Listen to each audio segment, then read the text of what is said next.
Epilogue. I was in prison, and you visited me. Today is my 40th birthday. I had hoped to be finished with this book by today, but now I realize that was never really an option. There were some things that hadn't happened yet that needed to be included. Regardless of when I finish typing everything up, today is the right day to write these words. It was all worth it. Every scrape and bruise, every cut and wound, every tear shed, and every drop of sweat and blood. Somewhere in the process of writing this book, I made a serious discovery about myself, a discovery that would have caused me to become depressed, anxious, overwhelmed, and unhinged at any earlier moment in my life. Fortunately, I was already experiencing those feelings at the time. The best thing about hitting rock bottom, there's nowhere left to go but up. To be honest, I hadn't really hit rock bottom, but I could see it quickly rushing towards me. The discovery that would have caused a meltdown of insecurity at any point previous in my life was a reluctant self-diagnosis, confirmed by a handful of online tests and made overwhelmingly clear by hearing the story of my lifelong experience articulated on the lips of others for the first time. I was autistic. Footnote. I sometimes have doubts about what this really means, and if I'm right in analyzing certain behaviors as symptoms of autism. As soon as I began to understand this diagnosis, I knew I wanted to include my story as the epilogue, because it explains many aspects of this book that I worry might be perceived as controversial. Sometimes people are willing to listen to something with a bit more charity if they know the person has struggled with unique circumstances. My idea was to footnote the first controversial statement in each chapter with a suggestion to read this epilogue before deciding to shut the book and write off my ideas. The outline for this epilogue was supposed to be about the discovery of my diagnosis, an explanation of what autism is, and some examples of many influential people referenced within this book and even the Bible who could be considered on the spectrum.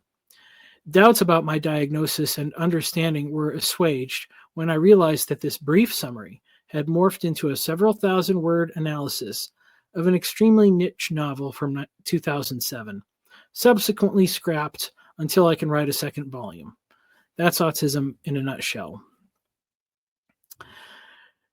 While my personal process of discovery and learning about this revelation continues to this day, the acceptance of this reality and the admission to my wife had an immediate impact. 40 years of life and history were suddenly illuminated in a completely new light. The choices that I had made, often driven by feelings of pain and rejection, had led me to solve problems and achieve things that I would never have attempted if I had been given the excuse not to try. The literary example that best captures the moment comes from Frank Herbert's Dune, when Leto Atreides reveals a 15-year secret to his son, Paul. We've more immediate problems, among them, you. Me? Your mother wanted me to be the one to tell you, son. You see, you may have mentat capabilities. Paul stared at his father, unable to speak for a moment. Then, a mentat? Me? But Hawat agrees, son, it's true. But I thought mentat training had to start during infancy, and the subject couldn't be told because it might inhibit the early... He broke off, all his past circumstances coming to focus in one flashing computation. I see, he said. A day comes, the Duke said, when the potential mentat must learn what's being done. It may no longer be done to him. The mentat has to share in the choice of whether to continue or abandon the training. Some can continue, some are incapable of it. Only the potential mentat can tell this for sure about himself. Paul rubbed his chin. All the special training from Hawat and his mother, the mnemonics, the focusing of awareness, the muscle control and sharpening of sensitivities, the study of languages and nuances of voices, all of it clicked into a new kind of understanding in his mind. You'll be the Duke someday, son, his father said. A mentat Duke would be a formidable indeed. Can you decide now, or do you need more time? There was no hesitation in his answer. I'll go on with the training. Formidable indeed, the Duke murmured, and Paul saw the proud smile on his father's face. The smile shocked Paul. It had a skull look on the Duke's narrow features. Paul closed his eyes, feeling the terrible purpose reawaken within him. Perhaps being a mentat is terrible purpose, he thought. But even as he focused on this thought, his new awareness denied it. While it may be a delusion of grandeur to compare myself to the Kwisatz Haderach, the purpose of sharing this story is to illustrate the fact that sometimes self-knowledge can get in the way of useful growth. To take a biblical example, consider the man born blind in John 9. And his disciples asked him, "Rabbi, who sinned, this man or his parents, that he was born blind?" Jesus answered, "It was not that this man sinned, or his parents, but that the works of God might be displayed in him." John 9, 2-3. The man had grown into adulthood, living in darkness, unable to see. Yet on the day his eyes are opened, he does not complain about the years spent in darkness, but praises God for being made whole. God did not worry about his years spent in darkness because they were the seedbed for salvation. The moment of the miracle transforms both the future and the past. My future certainly changed, and I knew that many changes were needed. In that moment of admission, my entire history transformed. A relative failure as a neurotypical, I was suddenly an example of success. I had already been studying what had worked for me and was working on plans to write this book and start the Tectonic School program for other young guys like me. But now I knew quite a bit more about who those guys were. I didn't plan to make a program specific to people with autism. If they are like me, they might not even know they are autistic. Rather, I plan to shape the program with the knowledge that there are reasons beyond economic and familial circumstances that cause people to fall between the cracks. As I pointed out in my chapter on the subject, in some ways, the whole world is becoming more autistic, so the remedy is for everyone.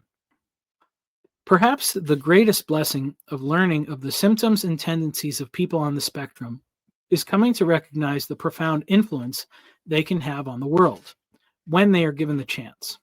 As it turns out, many of the people whose works have had an impact on me are autistic, whether they inspired me to greatness or bugged the heck out of me. J.R.R. Tolkien, the master of language, was very likely an Aspie, as is Garrison Keillor and many great thinkers like Isaac Newton and Leonardo da Vinci. Both Calvin and Servetus may have been on the spectrum, though they could never see eye to eye. But those are the success stories, the ones that made the grade. Many more were like Jack Peterson, destined for the ditch. Why is it that these people are either so high or so low? What makes the difference? The common thread is that the least of these, whether autistic or afflicted in some other way, always lose when they play by the rules. Not God's rules, though following those too closely causes a lot of trouble with the neighbors, but the world's rules, and by extension the devil's. Which begs the question, why is this the group that he tips his hand against so hard? The troubled, the weak, the downtrodden, and the infants. I think it's because he fears them. Autistics lose when they fight the agent within the arena. They have to think outside the box. They have to invest in changing the environment. In other words, they need to go tectonic. The world is set up to crush those special minds, and as the devil does, it seeks to do it right off the bat. Satan's genocidal tendencies are always aimed at infants and children. Autistics have a certain childlikeness about them that the world desperately lacks. But if they get the chance to make it to adulthood, to find a niche where they can succeed, they can change the world. The Tekton is a builder, an architect, and an engineer, a shaper and maker of worlds. Tolkien created a world that inspired the imagination of generations. Keillor created the kind of small town where all the women are strong, all the men are good looking, and all the children are above average. They can often accomplish what others cannot because they see what others cannot. Da Vinci's sketches of currents in water seemed wrong until high-speed photography verified his vision. The eyes and ears that struggle in the superstimulus of the internet age can see clearly when the lights are too dim for the average person. It's the greatest gift of the 17th century mystic Thomas Traherne. The world is a mirror of infinite beauty, yet no man sees it. It is a temple of majesty, yet no man regards it. It is a region of light and peace, did not men disquiet it. It is the paradise of God. It is more to man since he is fallen than it was before. It is the place of angels and the gate of heaven. What Traherne describes is the wonder I have often felt when I observe the majesty of creation. Yet that sense of joy and wonder is almost constantly drowned out by incessant and droning complaints of others, who see nothing but the banal and mundane. The gaslighting subversions of Frost and Wither's objective room are particularly draining for those with a sensitive soul, something Traherne noticed as well. The first light which shined in my infancy, in its primitive and innocent clarity, was totally eclipsed, insomuch that I was fain to learn all again. If you ask me how it was all eclipsed, truly, by the customs and manners of men, which, like contrary winds, blew it out, by an innumerable company of other objects, rude, vulgar, and worthless things, that like so many loads of earth and dung did overwhelm and bury it, by the impetuous torrent of wrong desires in all others whom I saw or knew, that carried me away and alienated me from it, by a whole sea of other matters and concernments that covered and drowned it. Finally, by the evil influence of a bad education that did not foster and cherish it. What I received a small taste of, being shuffled into the cattle pen of conformity, has long been the experience of the least of these. Overwhelmed by the needs and wants of the many, those who aren't trampled are forced into the ditch by stampeding herd. Sometimes the least of these discovers a way to become something greater. They can try to make it as an agent. Jim Hedwig was the supreme example. His high school football career was decent. He learned to be part of the team, but he truly excelled at weightlifting and bodybuilding and made his way into wrestling, where he found himself betrayed. The Ultimate Warrior could body slam Andre the Giant, but he was swallowed up by the unseen intrigues of the arena. Footnote. While no one else has mentioned it officially, the bizarre story of the Ultimate Warrior makes complete and total sense when considered through the lens of a high-masking, undiagnosed autistic. He crafted a mask of muscles, persona, and makeup to protect himself from harm. End footnote. He began to question the system, getting involved in political punditry, yet once again his inability to grasp the unwritten rules led to controversy and cancellation. He finally found solace in the environment he created, in the safety of a gym and an enclave of outcasts, an artists' community, made up of the type of people he had once blamed for the warping of the world. If the least of these are to find success, they must follow a different path. The antithesis to the warrior's tale is found in Mick Foley, a man who embraced the pain and torment and learned to laugh at it. Footnote. The fact that Mick Foley's son is diagnosed as autistic is a strong indication that Mick himself is on the spectrum, corroborated by his personality and his talents. End footnote. He found success by breaking every rule, yet he had something that the warrior did not: a healthy home, a present father, an arena in which his roots could grow strong. Something beautiful happens when those who have eyes to see and ears to hear are able to grow and flourish on the sidelines. They observe and process and create a solution. It's hard to imagine that Chris Caraba's early relationship woes were as devastating as his songs make them out to be. until you hear the shy, soft-spoken man tell the stories behind the music. Footnote. I would not have guessed that Chris Carrabba is on the spectrum, but I got this confirmation of a strong second opinion from an autistic friend after watching his rig rundown video. He very likely has some ADHD. The gifts of good looks and the talent to sing allowed him to overcome his personal struggles, but he articulated the story of many less fortunate young men. But his story mirrors that of warriors. Being the solo act on center stage was isolating and uncomfortable, in stark contrast to the typical tale of the rising star who must emancipate himself from the fetters of his small-town peers. Carrabba's true joy comes from the sense of true camaraderie and belonging within the band, with the friends who accepted him as a younger brother all those decades earlier. For those who find the cracks in the wall, the flaws in the system, the memory of early setbacks never departs.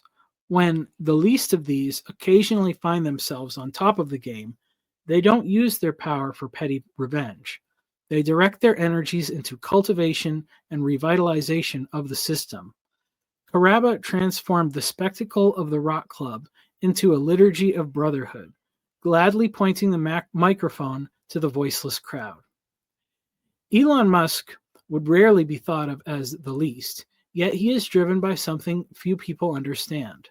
The richest man in the world does not care about money, but he saw that money was what ruled the world. So he found a way to get more of it than anyone else. Then he could attract others who would help fulfill his goals. Few people truly care about colonizing Mars like Elon does, but they do care about getting paid. Many thought he was foolish to spend so much buying Twitter, but the cost in dollars was insignificant in comparison to what he had already lost. No price is too high for him to complete his other mission, to destroy the mind virus that robbed him of a relationship with his son. John, the host of the podcast Christianity on the Spectrum, thinks it is unwise to project a particular diagnosis on anyone within the biblical narrative, a reasonable caution. But as I have continued to read the stories of the Bible through the lens of my own experience, I discovered newfound sympathies for many characters whose behaviors are used to condemn them. As I followed the strict chronology of Genesis, I always considered what stories and experiences each individual had at their disposal, and I am often baffled as to how they were supposed to avoid the mistakes of their novel circumstances. The typical preachers and scholars tend to assume that Eve, Cain, and Noah, or Abraham, Isaac, and Esau knew something that the text simply never reveals. The same assumption has blindsided me throughout my life. The question, why, is met with derision by those in the know.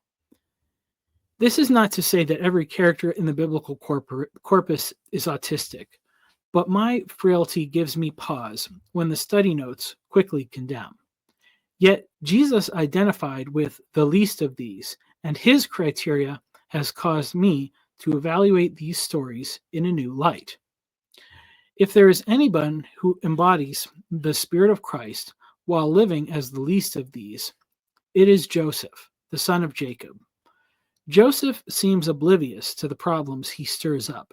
His lack of social awareness is evident not only in how he tattles on his brother's sins, but in the way he announces his dreams and visions to his whole family.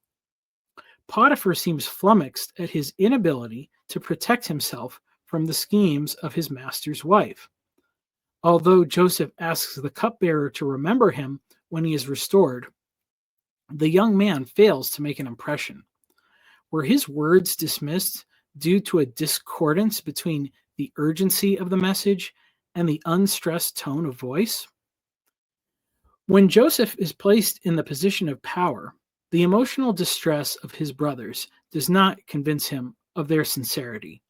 His time in prison has taught him something about the nature of selfish men who speak kindly before stabbing their masters in the back. Instead, he subjects his brothers to a series of tests, forcing them to act in ways that reveal the changes in their inner motives before he believes that they have changed. The other side of Joseph is that keen mind that sees the path to safety through the quagmire of administrative details. The engineer who orchestrates a plan to circumvent the myopic vision of selfish men to store away the seeds of a new creation. When he goes head to head, he loses every battle against his brothers, his master's wife, and the isolation of the prison. But when Joseph controls the arena, he is undefeated. It is Joseph who saves the world. Yet he does not seek revenge. He does not assume that his brothers were evil, though they truly should have known better. He tells them that what they planned for evil, God had intended for good. Joseph ends up at the top of the heap. Does this happy ending repair his past, like the years of the man born blind? No, it doesn't need to. Joseph was healed from his sorrows much earlier. As Jesus tells his disciples how to tell the difference between the sheep and the goats, he speaks from the mouth of Joseph in a long-forgotten text of the Second Temple period, rediscovered among the Dead Sea Scrolls. I was alone, and God came to help me. I was in weakness, and the Lord showed his concern for me. I was in prison, and the Savior acted graciously in my behalf. I was in bonds, and he loosed me. From the Testament of Joseph. This apocryphal text is confirmed by the scripture, and there he was in prison, but the Lord was with Joseph and showed him steadfast love. Genesis 39, 20 through 21. When no one remembered Joseph, the Lord still did. But as Jesus has brought us into his body, he has commissioned our hands and feet. We do not always succeed, but he still does. In the depths of my uncertainty, 40 years since the day of my birth, after 40 years of wandering in a semi-arid wilderness, in a valley often obscured by shadows and darkness, a bright ray of light shot forth. My wife presented me with a letter, a collection of messages from family and friends, some old and some new, telling me what I had remembered as a legacy of failures had not gone unseen, and was viewed quite differently from those around me. I had begun to doubt the meaning behind kind words and friendly faces, as disappointment, misunderstanding, and betrayal never seemed to follow far behind. Faith that flies in the face of overwhelming evidence is not faith, but delusion. Yet I tried to hold on to the evidence of goodness as best I could. The testimonies of my friends gave me the boost to carry on.